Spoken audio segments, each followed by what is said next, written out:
Hi dears. അപ്പൊ നമ്മൾ ഇന്നലെ കല്യാണത്തിന് പോകാനുള്ള ഒരുക്കത്തിലാണ്. പ്രീ പ്ലാൻഡ് ആയിട്ട് പ്ലാനിങ് ഒക്കെ നടക്കാറുണ്ട്, പക്ഷെ ഒരിക്കലും കൃത്യസമയത്ത് റെഡിയായി പോകാൻ വേണ്ടി എന്നെ കൊണ്ട് സാധിക്കാറില്ല. അങ്ങനെ മക്കളെയൊക്കെ പെട്ടെന്ന് റെഡിയാക്കി, പറക്കുന്നില്ലെങ്കിൽ ദിലീപ് മണവാളിൽ ഒരുക്കുമ്പോൾ എന്തൊക്കെയോ എവിടേക്കോ വാരി വെച്ചിട്ട് മക്കളെ പെട്ടെന്ന് റെഡിയാക്കി. അങ്ങനെ ഷൂവിന്റെ ലൈസൊക്കെ കെട്ടാൻ വേണ്ടി ചേച്ചി സഹായിക്കുന്നുണ്ടായിരുന്നു. നെറ്റിയിൽ ഒരു ചന്ദനക്കുറി കൂടെ ആയപ്പോൾ മക്കളെ ലുക്ക് ഓക്കെ ആയി. അങ്ങനെ ഓടിപ്പോയി ഞാൻ ഒരു കുളിയും പാസ്സാക്കി. മുടിയൊന്നും ഉണക്കാലോ എന്ന് വെച്ചാൽ ട്രയറും പിടിച്ചിരിക്കുമ്പോൾ ദേ പോന്നു രജയാട്ട്. ദാ പോയി ദേ വന്നു, ആള് റെഡിയായി വന്നു. എന്റെ ഒരു നോട്ടം, ഈ കല്യാണം കഴിഞ്ഞാലൊക്കെ നീ ഇവിടുന്ന് റെഡിയായി ഇറങ്ങുമോ എന്നുള്ള നോട്ടത്തിന് അർത്ഥം നിനക്ക് മനസ്സിലായി. അങ്ങനെ പെട്ടെന്ന് തന്നെ സാരിയൊക്കെ കൊടുത്ത് മുഖത്ത് കുറച്ച് സൺസ്ക്രീനും വാരിയിട്ട് ചുണ്ടിൽ കുറച്ച് ലിപ്സ്റ്റിക്കും കൂടെ ആയപ്പോൾ വല്ലാത്തൊരു മനസ്സമാധാനം.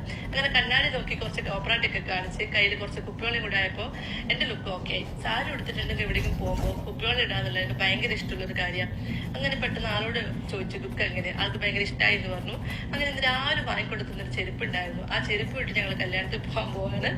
അങ്ങപ്പോൾ ഞങ്ങൾ പോയിട്ട് വരാമേ.